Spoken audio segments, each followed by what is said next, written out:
En esta investigación hablaremos sobre el modelo de desarrollo acelerado, el cual tuvo lugar durante el sexenio presidencial de José López Portillo.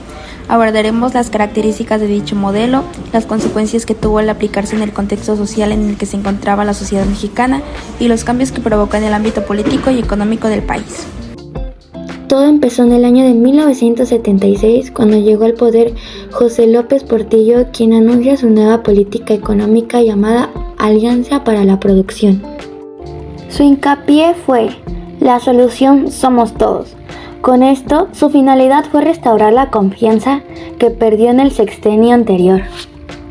Esta nueva política está basada en 3 planteamientos relacionados entre sí, que pretendían resolver los problemas que afectan a nuestro país y que se han agravado por no haberse solucionado a tiempo.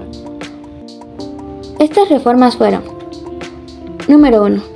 Reforma económica, cuya base es la alianza de la producción, en la que se emplea la repartición de todos los factores de producción para vencer la crisis. Número 2. La reforma administrativa, que permitirá colaborar con la reforma económica mediante la descentralización de algunas actividades del sector público. Número 3. La reforma política, que proporciona la participación política en forma legal en grupos y partidos políticos que antes se movían en la clandestinidad. José López Portillo también se basó en ciertas políticas. Número 1. El desarrollo de la industria petrolera. Número 2. Creación del sistema alimentario mexicano, cuyo objetivo era lograr la autosuficiencia alimentaria. Número 3. Generación de empleos. Número 4. Dirigir la producción industrial hacia bienes de consumo básico del mercado interno. Número 5. Creación del Programa Nacional para la Población Marginada, para aumentar los servicios sociales del Estado: educación, salud, alimentación y vivienda.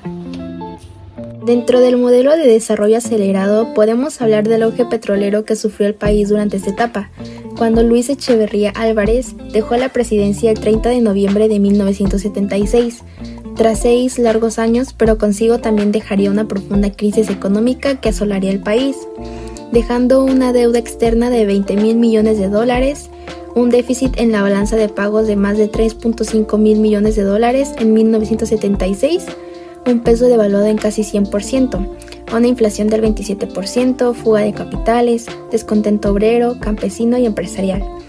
En México habría una crisis social, económica y política.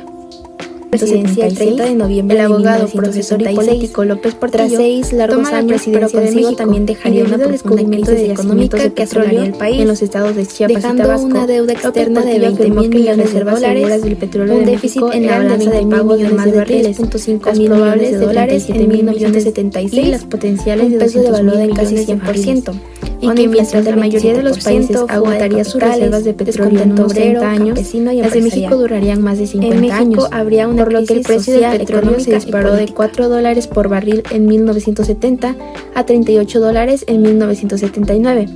Esto debido a la guerra árabe-israel de 1973, entre otros factores. En 1982, la producción petrolera de México aumentó un 70%. Sin embargo, el gobierno de López Portillo no utilizó el dinero producido de la venta del petróleo para pagar la deuda externa, sino que pidió más dinero prestado, ya que la tasa de interés de la deuda externa era muy baja, ya que México optó por un contrato con un interés de libre fluctuación. Y de igual forma, México seguía siendo un excelente sujeto de crédito debido a su riqueza petrolera.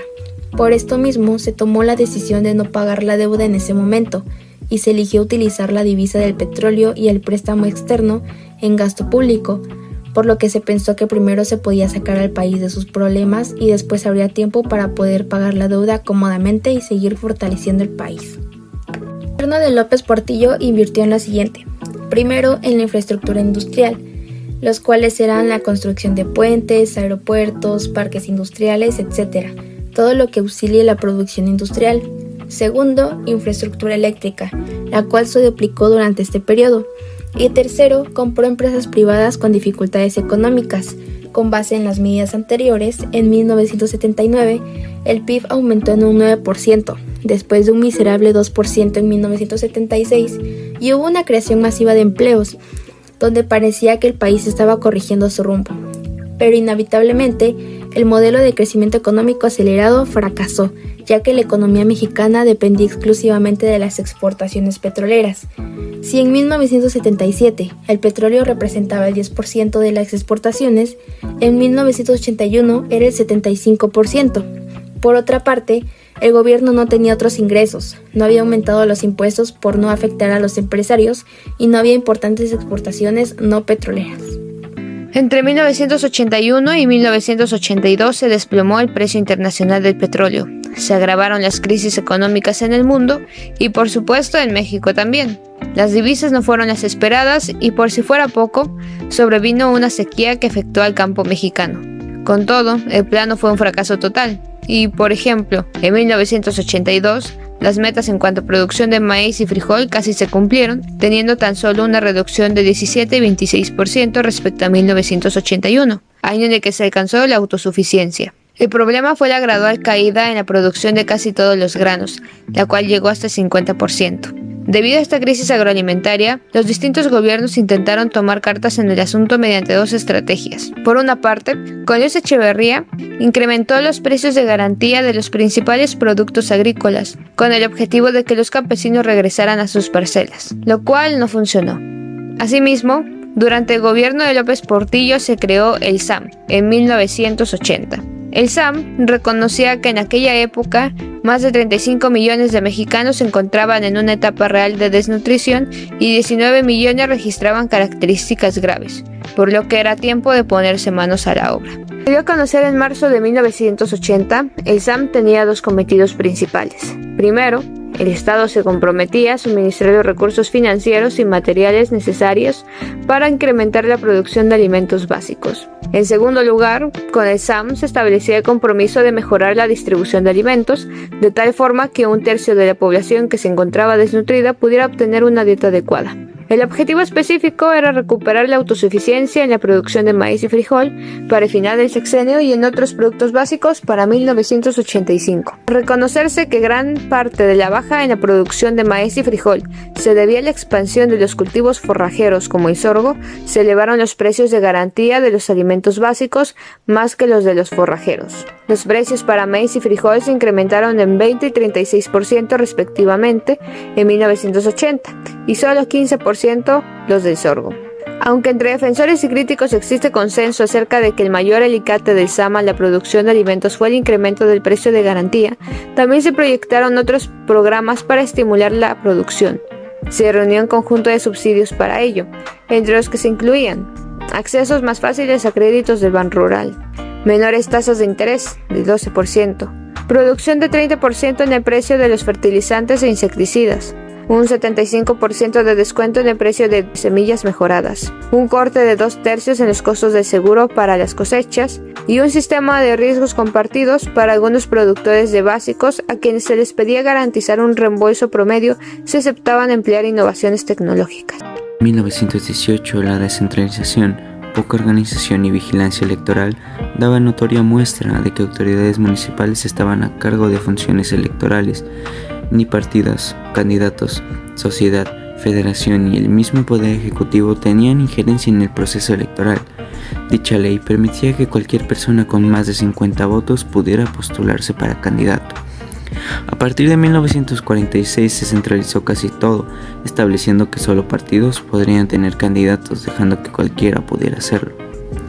Existía el Partido Acción Nacional, el Partido Revolucionario Institucional, Partido Popular Socialista y Partido Auténtico de la Revolución Mexicana.